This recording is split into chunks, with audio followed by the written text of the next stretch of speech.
23 minutes per game, making his first start, and he gets the first touch of the basketball here. And look at this, si Clint Escamis na nakatao kay John T. Miller. And this is gonna be tough. Ano? We all know Clint Escamis likes creating for himself offensively. And if you're gonna be playing defense on a guy that can play offense, that's gonna be a hard task, not for him, syempre, kasi it's gonna be on both sides of the court. And Clint is the type of player and person who loves a challenge. I wouldn't be surprised if Clint asked for this assignment. Yes, and even the greats, that's how they always say it, ano? If like for example, Kobe Bryant, he asks for it from his coach na I want to be the one guarding the best player on the opposite team.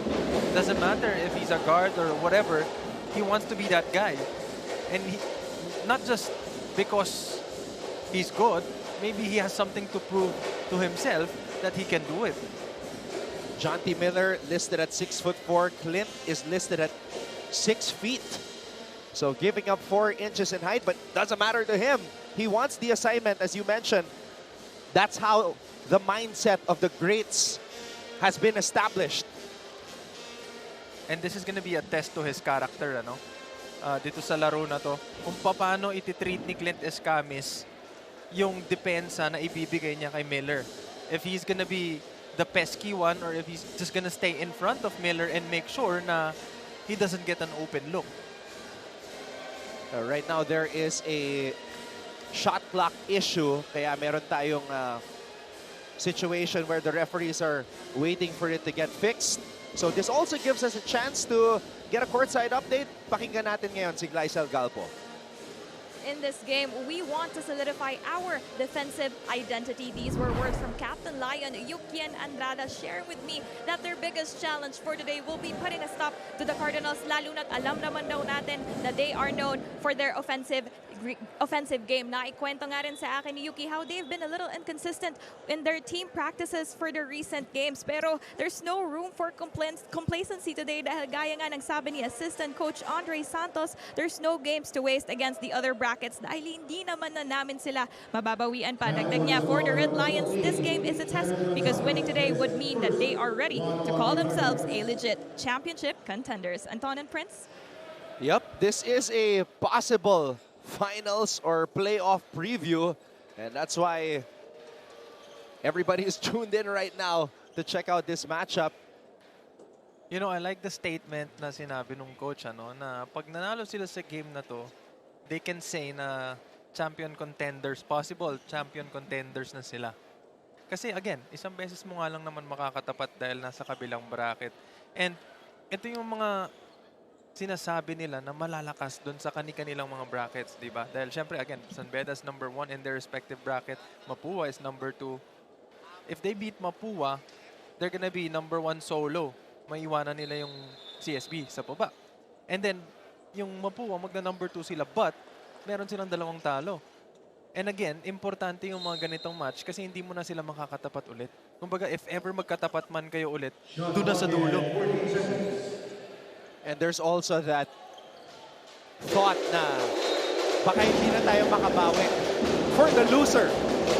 That's why a lot is at stake in this game. I did notice na wala nang muscle tape sa kanang balikat ni Yukien Andrada. He's been feeling some pain on that shoulder as Cyrus Nidura is able to score on the break. That's what they brought him here for. And look at Jomel Puno on the attack. Jomel Puno will head to the line for 2.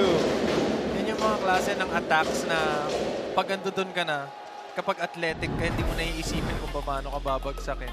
I just gotta get to it. Just gotta get to the ring. Oh, look at Cyrus Nidura. Rise above Joe Celso.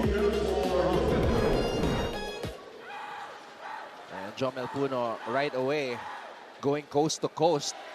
Now, the free throw shooting of Jomel Puno has been his Achilles heel.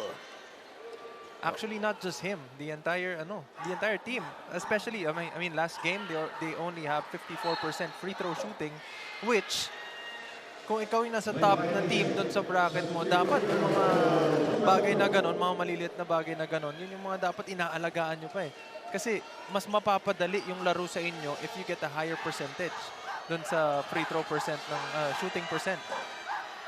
1 for 2 sa pagkakataon na yun. Jomel Puno, prior to that trip to the free throw line, he was shooting 3 for 9 for the season. But it's been a while na since the last time I saw Jomel Puno be aggressive in the beginning of the game. You know? And I've been saying this since last season. That's something that he can do, and I know he really do. He really can be aggressive. And when he's aggressive, good things happen to Beda. Ventura against Andrada. Concepcion! And that's the specialty of the house for Yam Concepcion. Gonzalez, bounce pass. Celso. Back to Gonzalez. Andrada. Nigel. Nigel throws it out. Jomel. Jomel gets it to Celso. And Celso is able to draw a foul. Let me give you a preview of what's happening, Anton. For a while, it's been a minute and a half since the start of this game. And wala pang touches si Miller. Mabilis yung offense ng both teams. Pero si Janty, hindi pa nakakahawak ng bola. I mean, if you have a scorer on your team, I think you're supposed to look for him first thing once you get down to your court. And credit goes to Clint Escamis. Napansin na natin, simula pa lang, taking the assignment of denying Janty Miller. I mean, hindi lang siya sa score inaasahan ng team niya, especially in this game. And seeing that, if 1 minute and a half ang nakalipas and hindi pa nakakita ng open look si Miller, not just an open look, actually, hindi pa siya nakakawak ng bola. Clint is doing a really good job in denying him and making sure na hindi nila makita si Miller as a threat or as an open guy. And maybe that decision came right before the tip. Kasi hindi naman nila alam na magsa-start itong si Janty Miller in today's game. Escamis. Gonzalez with a floater. Nigel Gonzalez gets it to Miller. Miller. And that was Janty Miller's first attempt, Prince. Good that he was able to get a touch of that ball. And props also to the defense of Mapua. I mean, that's a transition defense. That's 3 against 2. And they were able to swat the ball out. So, it's a reset for Beda. Gonzalez on Gonzalez. Nigel against Cyril. This is Nigel. Celso. Back out to Nigel. Jomel thought about the 3. Ventura daring him to shoot. And Jomel says, okay. I got this in my bag too. You see the way Ventura was sagging off of him. Puno making him pay. Escamis. And sumabit si Nigel Gonzalez. Now look at the space. He's giving him the Ben Simmons treatment. And Jomel reading that and making him pay. Yeah, and again, you said it kanina na yung attempts nito ni Jomel Puno, hindi mo pa masyado nakikita this season. So if that's what the numbers are telling you, then that's what you give him. Kasi ibig sabihin, hindi siya as much of a threat as he used to be. So if you're gonna look at the numbers, ganun talaga. But now that he's making it, I mean, he got an attack, he got an open jumper, and then he made it. That's a good start for him. So I guess if he makes another one, they're gonna be adjusting.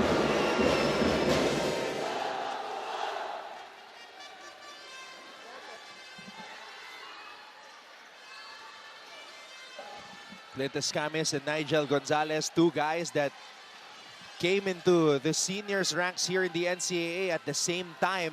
Clint, a transferee, Nigel, a rookie, faced off against each other for 3 games in the finals of season 99. So that was just 2 free throws, Princess.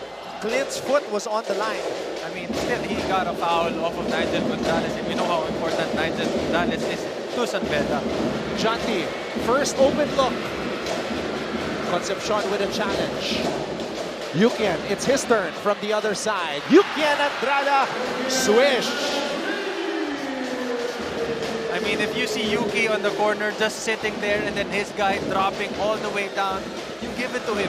I mean, that's his shot all day. Scamis missing on the top of the key attempt. Miller pulls up from the free throw line. Cyrus Nitura with a rebound. Mapua has the numbers. Gonzalez fakes. Gonzalez scores!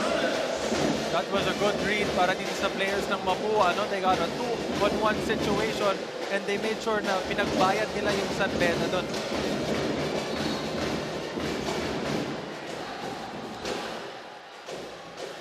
You can see the eyes, in the eyes of the players, they're all locked in, knowing the importance and the magnitude of this game. Yukian swishing it through, and over on the other side, Concepcion to Gonzalez, putting it up and in. And something that's very evident in this game, both teams are very aggressive in transition and making sure na nakukuha nila yung mga mismatch at saka yung outnumber plays. Si Concepcion ngayon na nakatao dito kay Miller. It doesn't matter. John D. Miller with a crossover and pull up for three. I mean, if I'm Miller and then I see a different player rather than Clint Escamis guarding me, lalaki yung mata mo eh. Kasi hindi ka nakatanggap nung si Clint yung dumidepensa sa'yo for around 2 minutes and then suddenly magpapalit. Dahil iba na yung makikita ko, lalaki yung mata ko ngayon, I'm gonna be more aggressive, and then he made the shot. One crossover and pull up. John T. Miller gives San Beda a 10-8 advantage over Mapua.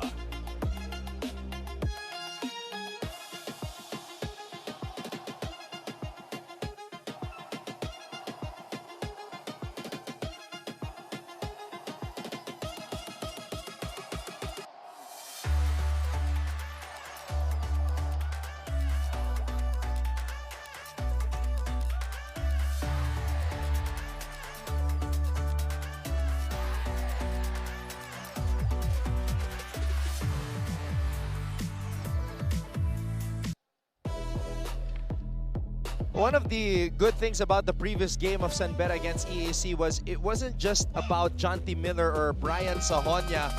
We saw Nigel Gonzalez and another rookie transferee, ZJ Etule, show us a glimpse of what they can do. Yes, and you know, itong si Etule, I think he's a really good role player.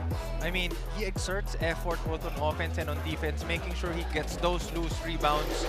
You know, those are the things that hindi napapansin ng mga tao, pero and hindi nakalagay sa stat sheet yung mga little extra effort that he puts whenever he's inside the court and yung effect niya para sa San Beda.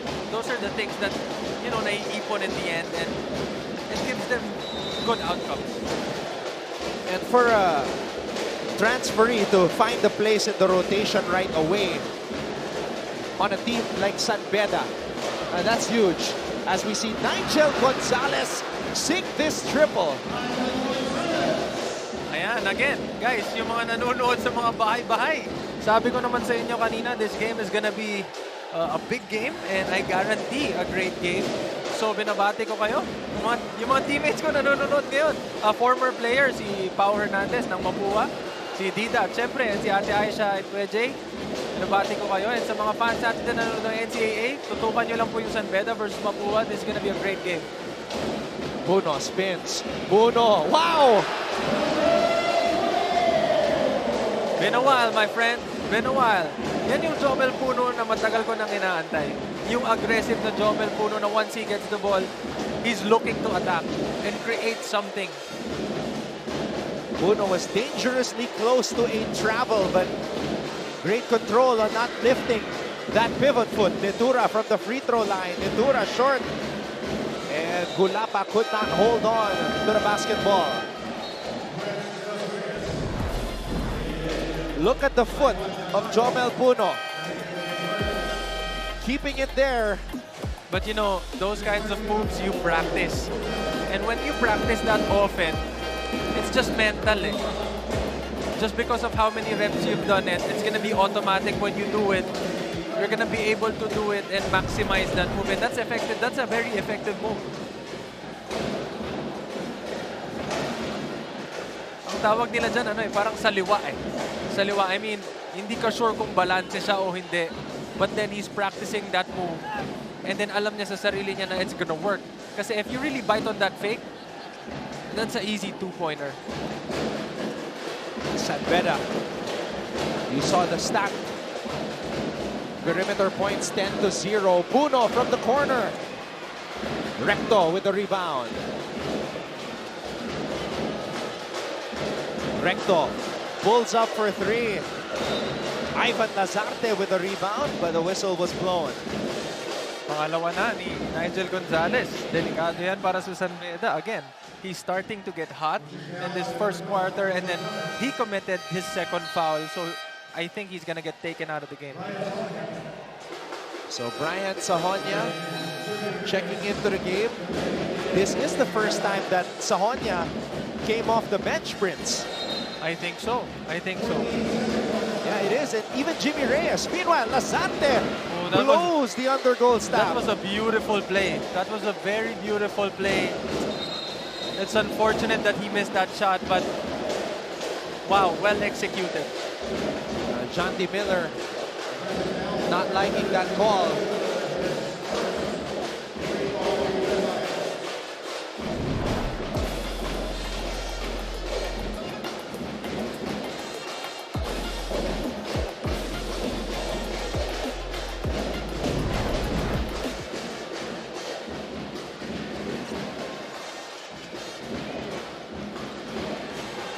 Lazarte. Recto. Drex de los Reyes with a runner. Rex with the big boy move. Reyes to Sahonia. Sahonia. Pinasa dito kay Andrada.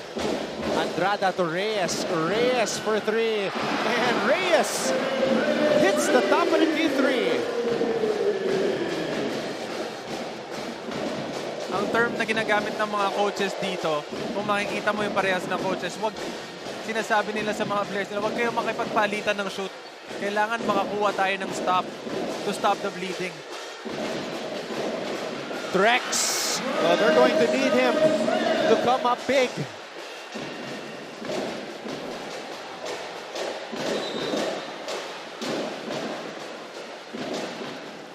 And now Cuenco ang tinawagan doon. Back-to-back baskets for the 6'8" Drex de los Reyes. And here's that triple by Jimmy Reyes. I mean, if you have a player that's 6'8" and as big as him, you have to maximize that, diba? You get the 5 guy from San Beda, 6'5", 6'6", Bismarck Lina guarding you. Your reach is gonna be longer than him for sure. So you maximize that, diba? And you have your teammates can shoot, so they can't really help that much. So you have all the space that you need to maneuver inside the paint and get those baskets. Miller sinks the free throw as Kalimag checks in. Now Coach Randy Alcantara calls a timeout. RC Kalimag coming in for the red line.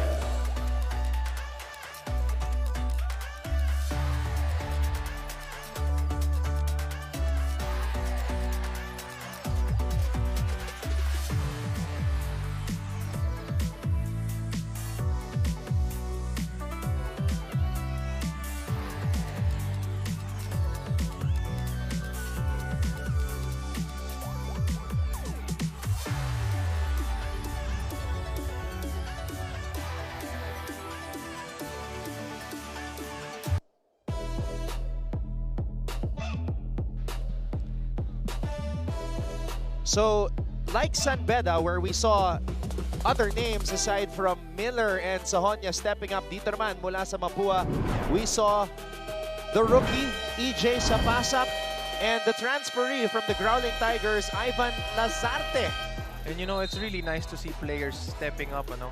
Sometimes your scorers won't be as aggressive, and sometimes there are gonna be days that they're gonna be off. And it's really nice to see players that really do step up when given the chance and the opportunity.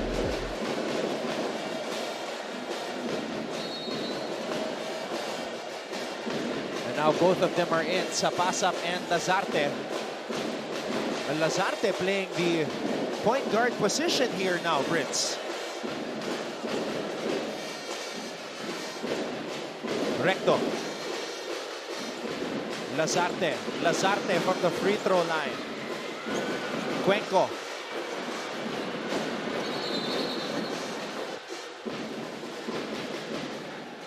Drop ball.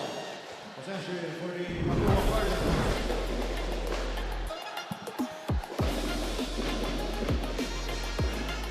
These are the type of plays I love watching. Ano? You see players diving for the ball. Mag-ingat lang kayo sa mga dumadayo dyan. Ano? Kasi syempre ayaw natin na may nai-injure, nasasaktan. Pero again, yung mga ganong bagay, yun yung mga hustle na hinahanap ng coaches sa mga players. De Los Reyes. Could have been a third straight basket for Drex. Lazarte finishes at the rim.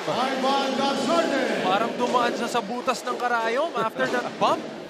Naka-create siya ng konting space for him to fit doon sa dalawang defender. Parang ginanahan si Ivan doon. Oo.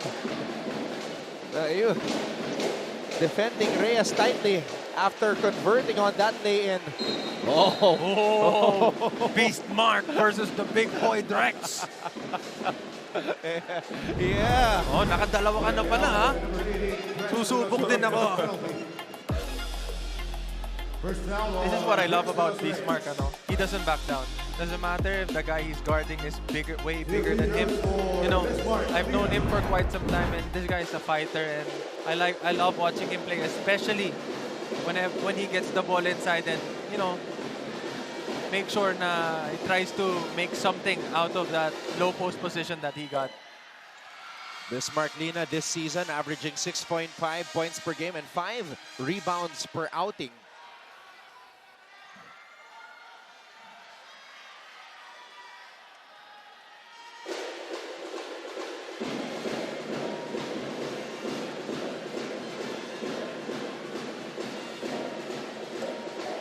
Bismarck short on the second.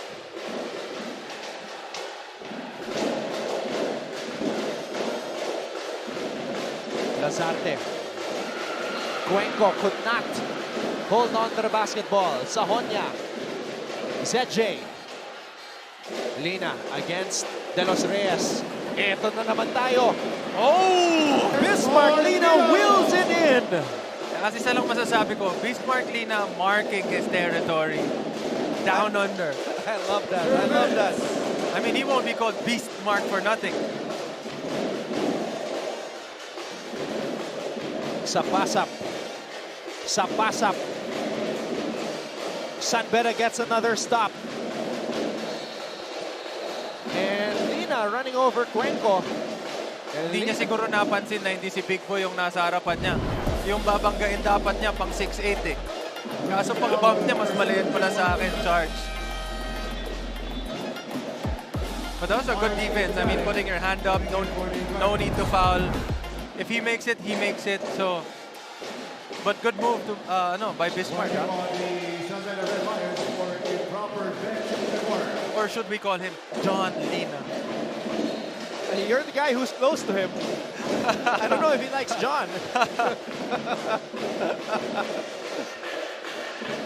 Parang mas bagay yung Bismarck kasi Red Lions eh. Yung John parang ang bait tong pangalan eh. Oh, Sahonia forcing Cuenco to turn the ball over. 40 seconds on the shot clock. The basketball gods awarding yung San Beda kasi natawagan ng offensive foul si Bismarck nang wala lang eh. Binalik lang sa kanila yung bola.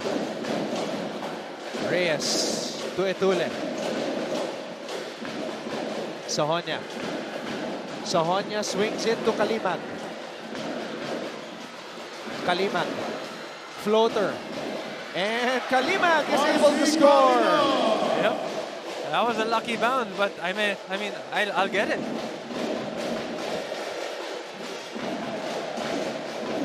Cuenco. Igliane. Another turnover.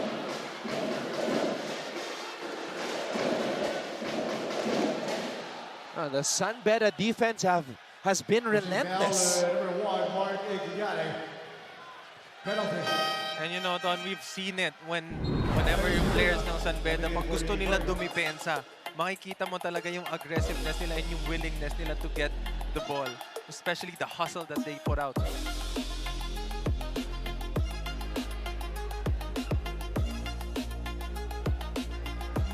Brian Sahonia is okay, but he is walking gingerly towards the free throw line. Pero normally yan, pag nakashoot na, mawawala na yung sakit. Makakalimutan mo na yung sakit pag nakashoot na. Teka, may sinasenya siya dito. Oh, I think this is gonna be a backcourt pressure for San Beda. Yeah, it seems like he's signaling for a substitution as while he was doing that, biglang tinawag si Janty. So he's got to shoot this free throw to get the substitution. At ayan na nga. Sahonia walking gingerly towards the bench. For the Red Lions. But those are quality minutes by Oh yeah. Sahonia.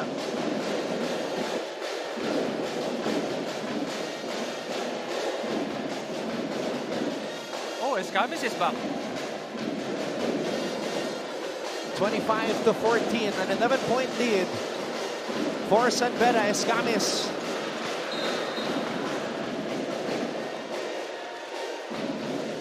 I mean, coming off the bench, cold. First possession, you get the step back. I don't think it's a good idea, but I mean, he's Clint Escamis and anything is possible with Clint Escamis. He's done that over and over again in his career. So he has the green light for that. And now it's going to be 2 free throws for Jimmy Reyes. First foul on Clint Escamis. First personal on Escamis. For Jimmy Reyes.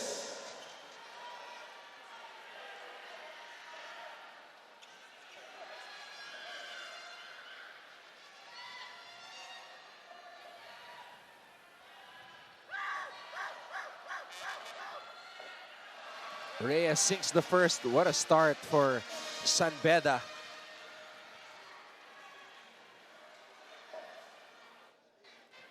Nine of the 10 players fielded in by Coach Yuri Escueta have scored. Talk about quality minutes. That only shows how aggressive San Beda is. And limiting Mapua Prince to just 14 points so far. And again, if you notice, yung aggressiveness ng San Beda in transition doesn't just go on offense. It's also in defense. And they've gotten quite a number of turnovers from Mapua by just pressuring them. And some of them are even unforced turnovers.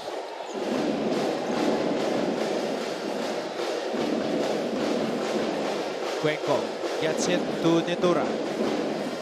Cuenco to Recto. Recto. Recto. Able to draw a foul.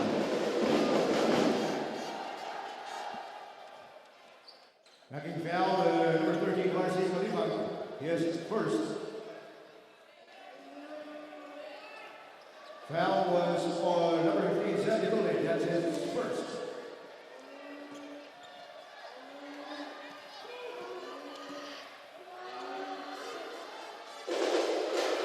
Recto good on the first.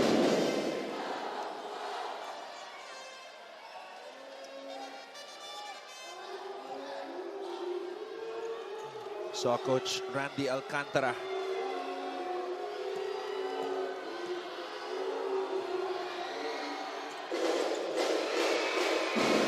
Two for two para kay JC Recto.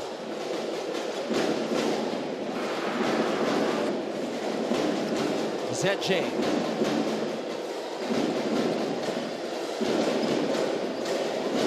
Janty.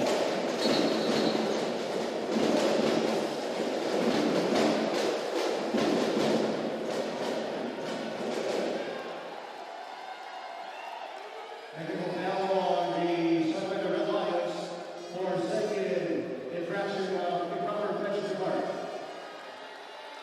Oh, I didn't see that happen.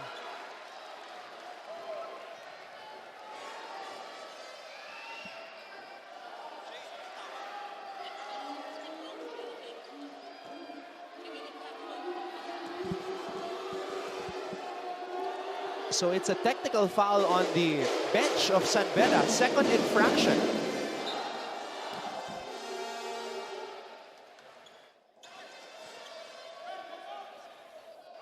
Sayang itong free throw ni Recto, no?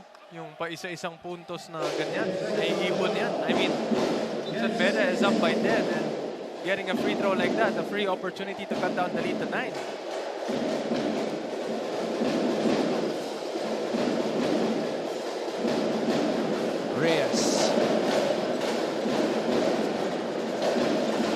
Reyes to Lina.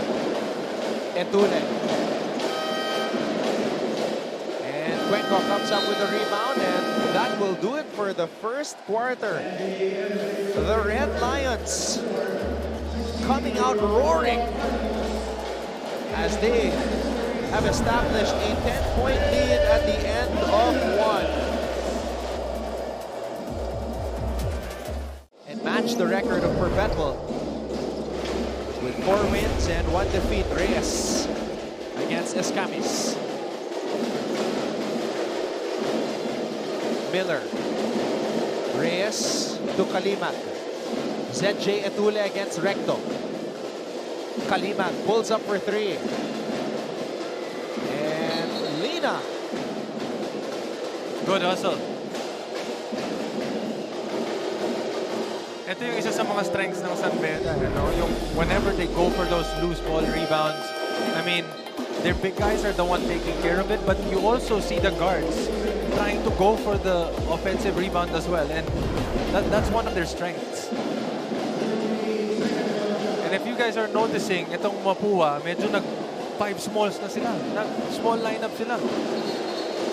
Well, they did win a championship with this kind of a lineup. Yes, and that's one of the signs na they're gonna be more aggressive on defense. Again, San Beda is up by 10, and to cut down that lead, they have to be more aggressive on defense by pressuring more. And Coach Yuri also noticing what you noticed. They have 2 point guards on the floor right now, Reyes and Estacio. I mean, you're not gonna take the chance. Nitura on the drive. Oh, pinasa pa. Concepcion, Escamis, Igliane, back to Nitura. Nitura, just too much resistance sa pagkakataon na yun. Estacio gets it down low to the big man in the post, the Beast. Beast mark. Etule. Miller on a pull-up. And Cyrus Nitura with a rebound. Igliana gets it to Escamis. Escamis. Dangerous pass.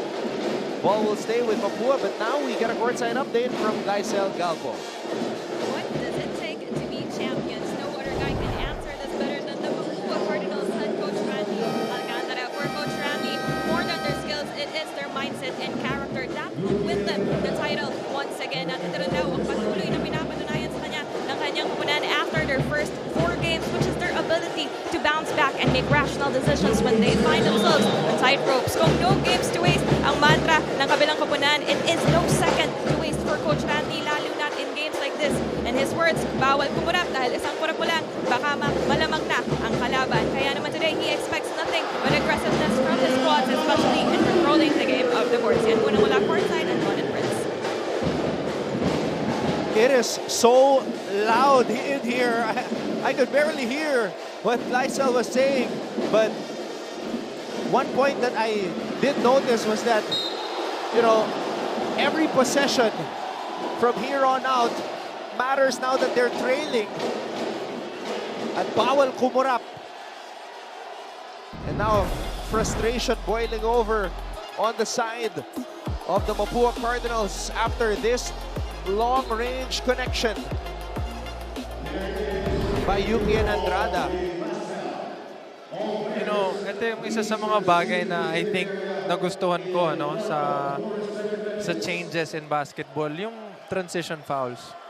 You know, because before, once your opponent gets a ball and you foul them, you stop them from getting those, from getting rewarded by dun sa hard work ng depensa nila by stopping the play and then getting an inbound to the sideline.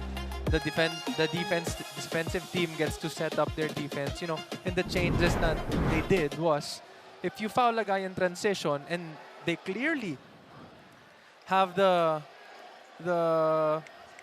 advantage, they get to shoot the free throws and at the same time the possession. So for that clothesline, Yam Concepcion gets called for an unsportsmanlike foul.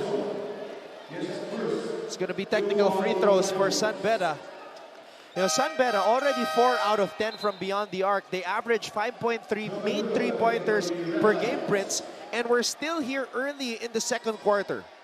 Yes, and again, if they're aggressive in looking for those kinds of shots, and we both know now once they start hitting their shots from the outside, it's really, really tough to beat the San Beda team.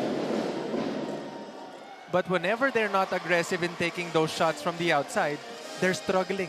They're a team that struggles na hinahanap nila yung rhythm nila all throughout the game.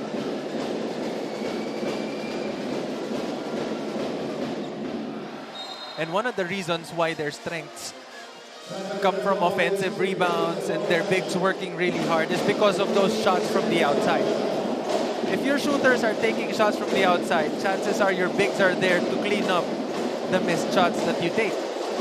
But if you're not gonna take those kinds of shots, what's gonna be there? What's gonna be there for them to clean up? Speaking of outside shots, there's another one from Jonty Miller. Biggest lead of the game now for San Beda. The Red Lions have come roaring out the gates.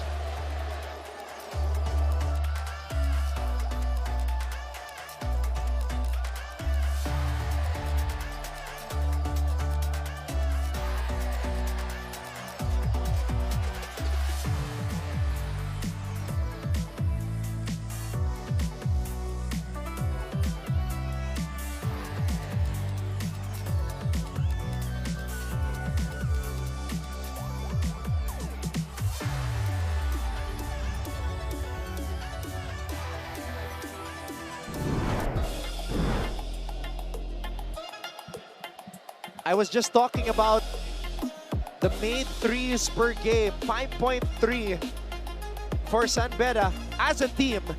Ngayon, nakalima na sila, Prince. Oo, dalawa doon kay Miller. Dalawa nang galing sa kanya. And both came from jab or one dribble. And that's a tough shot to shoot. No, kanina yung crossover pull-up. Ngayon, the jab and the pull-up. Jonty Miller from Fairfield, California, USA. Making his mark in his first San Beda Mapua showdown.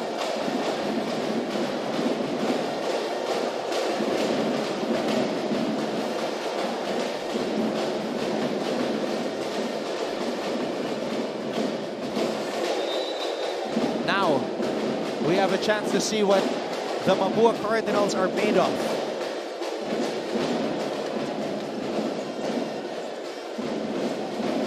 Mapua is a team na hindi sanay matalo. Prior to their loss against Perpetual, they had won 14 straight in the NCAA. Escam is offline on that shot. But again, hindi pa natin kasi nakikita ang uminit. Itong si Clint Escamis, hindi pa niya nakikita yung talagang rhythm niya on offense. ZJ. Igliane with the rebound. Gonzalez.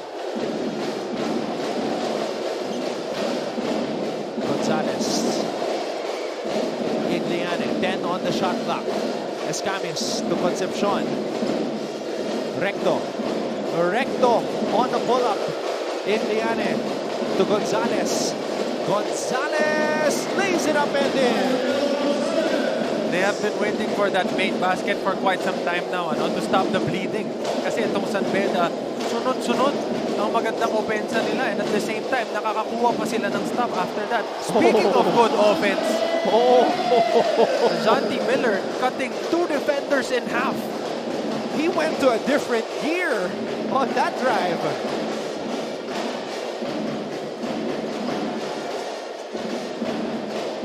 Gonzalez. Oh, yun lang. Napasobra. Oh, but he bodied Miller there. He got sent to the weight room. Gonzalez trying to breathe life back into this Cardinal squad. Miller's got 9 points in the game. Mapua's entire starting 5 has 10. So almost outscoring the entire Mapua 5. Sapasap. Walang mapuntahan. Concepcion gives it back to Sapasap and Sapasap scores. Oh, sabi niya, tira mo na. Hindi, sapa. Ayun, na-shot na. Buno gets it back. Oh, the captain is asking for the ball. Andrada, double team. Oh, but he got double teamed right away. Sapasap on the attack. Sapasap masyadong malalim. Oh, Concepcion! Great hustle by Mapua. Gonzalez, Pinoy step. Oh my goodness! How? Cyril Gonzalez, how? That was a beautiful move by Cyril Gonzalez. It was set up perfectly.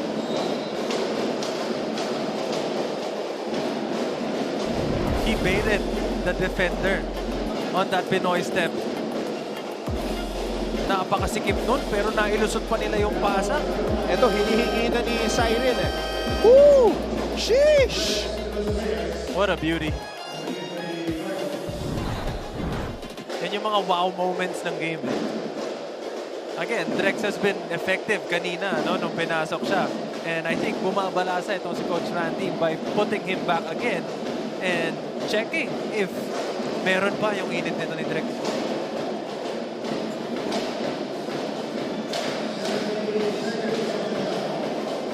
Five minutes and 32 seconds remaining here in the first half. Estacio.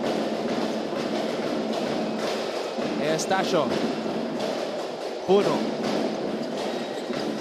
Jonty for 3. Jonty Miller, another one. Oh no, you can't leave that guy open. You can't even give him space. Don't let him see the light. Because he's gonna for sure take it. Prior to this game, Prince, Jonty was 4 for 17 in 4 games. Today, he's got 3 made threes already. I mean, if we're gonna base it on numbers, he's gonna make shots because that's his. I mean, that's his personality. That's him. That's his game. I don't want to jinx it, but I think today's the game. Sapasap, the rookie from Tarlac. Hey, that was a move. Well, minus the Extra step. the pivoting. That was a similar move to how Jomel was able to lay it earlier.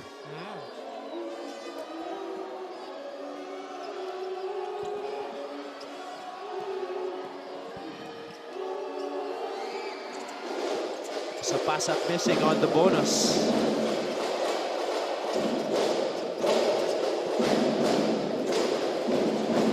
Miller. And Miller attacking the big target. You know, I'm guilty of this also, no, what Drex did.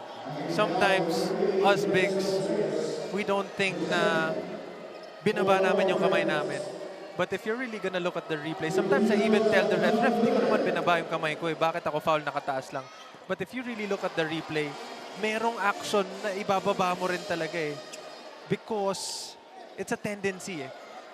At the back of your mind, you wanna put your hands up, pero gusto mo rin i-block eh. So chances are, you're giving the refs an opportunity to call a foul on you. In this case, nangyari. So how do you remedy that? Don't let the guy drive. Don't let him get the lane that's gonna give him the opportunity to get a layup in front of you. And that's the job of the guy defending him.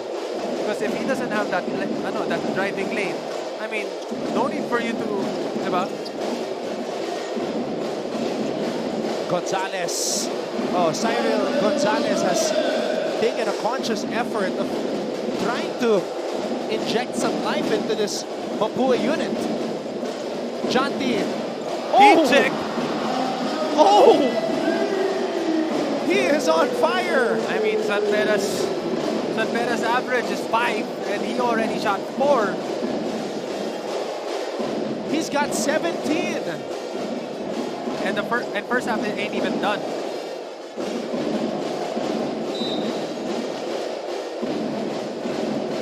Jonty Miller's career high in the NCAA is 22 points. That was in the game against Letran. As we see this drive by Cyril Gonzalez. And Jonty Miller is very much aware of kung sino ang mga nakakatapat ng San Beda. And you could consider it like a rivalry game or a highly anticipated game. He knows that Mapua is one of those teams. De Los Reyes.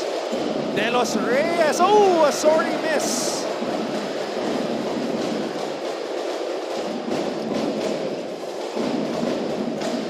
Estacio on the pull-up. Penny Estacio.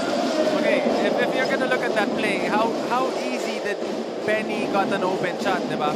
That's because Miller is already taking out one guy from the defender, so it's gonna be 4-on-4. I mean, imagine the other 3 guys helping. That's gonna be an easier lane for the ball handlers, ball players. All 11 San Beda players fielded in have scored. They are up 46-28.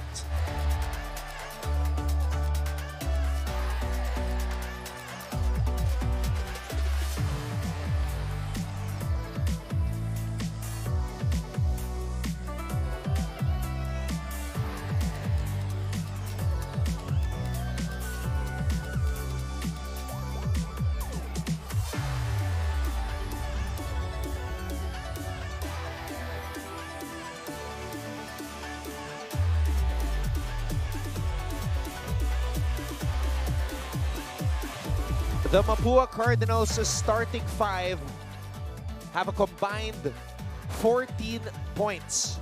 Jonty Miller alone in 13 minutes of action has 17 points. Yep, that's the story of this first half. And first half ain't over yet. We still have 3 minutes and a half to play. And it's been a Jonty Miller showcase. Crossover pull-up for 3. Double jab step, pull up for 3, boom, boom. And then, using the screen, pulling up under the wrist, hand in the face. Jonty Miller. Yep, I kind of saw that one kanina. He was, I think, stepping on the line. Yeah, so we have just been told that the last 3 was a 2. 16 points. So 16 points. Still more than the entire Mapua 5. Starting 5. Miller's in the zone right now. Miller, Kalimat, Celso.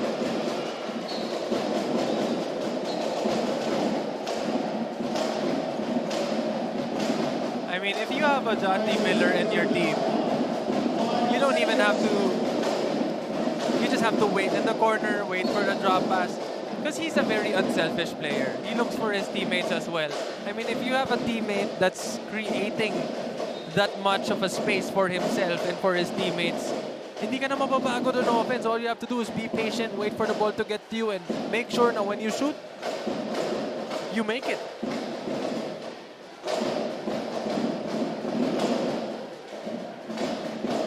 Three minutes and 13 seconds to go. A wild pass by Miller, intercepted by Drex de Los Reyes. Lazarte accelerates. Lazarte grabs his own miss. Lazarte to Gonzalez. Kalima providing the roadblock. Oh, Gonzalez bringing out all the moves in his bag. Oh, EJ Sabasa blowing by Miller, and drawing a foul. And again, this is what I'm talking about, Ton, kanina.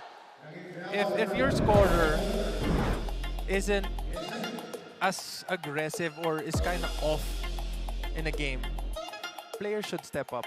I mean, this is an opportunity para dun sa mga players na to showcase what they have, diba?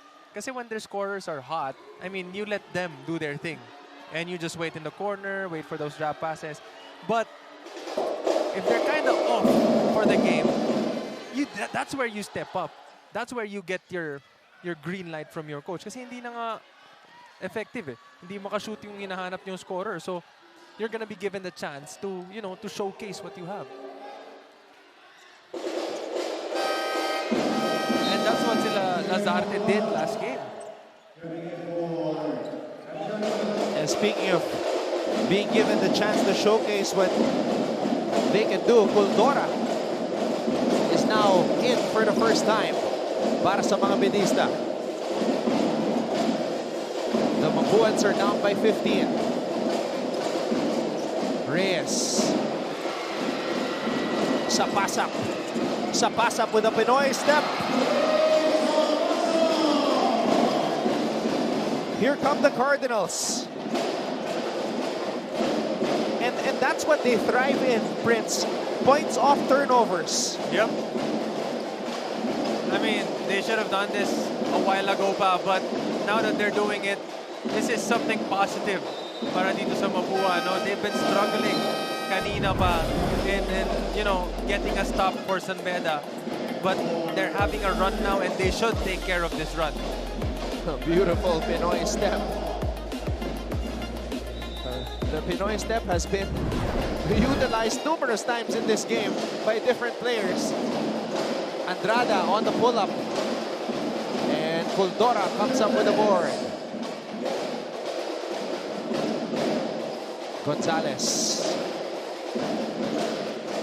Gonzalez from the free throw line. Oh! Nigel Gonzalez. Yep, send him to the weight room. That was a nice push off, getting the space he needed for that perfect pull-up jumper. Oh, Beda doing a zone defense. And Gonzalez nowhere to go. Oh, the adjustments of Beda proving to be advantageous. Oh, napansin ni Coach Yuri na sa loob sila nahihirapan eh. And Mapua has yet to make baskets from the outside. So now they're playing a zone. Encouraging Mapua to take those shots from the outside. And Mapua sacking off Gonzalez. Gonzalez making them pay. Look how wide that defense is. Sa pass up to De Los Reyes. Oh, changed his mind. And De Los Reyes gets the assist as Igliane scores. This is one of the rare times, Prince, in the past 2 seasons that Igliane is playing the 4. Oh. I mean, sometimes babalasa yung coach mo if things aren't working. I mean, he's gonna have to experiment. Kalimag. Celso. Celso throws it out. Gonzalez. Gonzalez against Igliane. Gonzalez blocked. De Los Reyes. Great effort by the big man. Again, kanina, he was effective when he was inside because he was able to make plays for himself. But this time, he's the one creating those plays, not just for him, but for his teammates as well. And his mere presence inside the paint is, you know, taking away Celso from getting those offensive rebounds and them getting stops and making sure they have a transition to get back to. Rex De Los Reyes get subbed out as he was huffing and puffing already. Yep, quality minutes. And now the bench of the Cardinals called for a warning.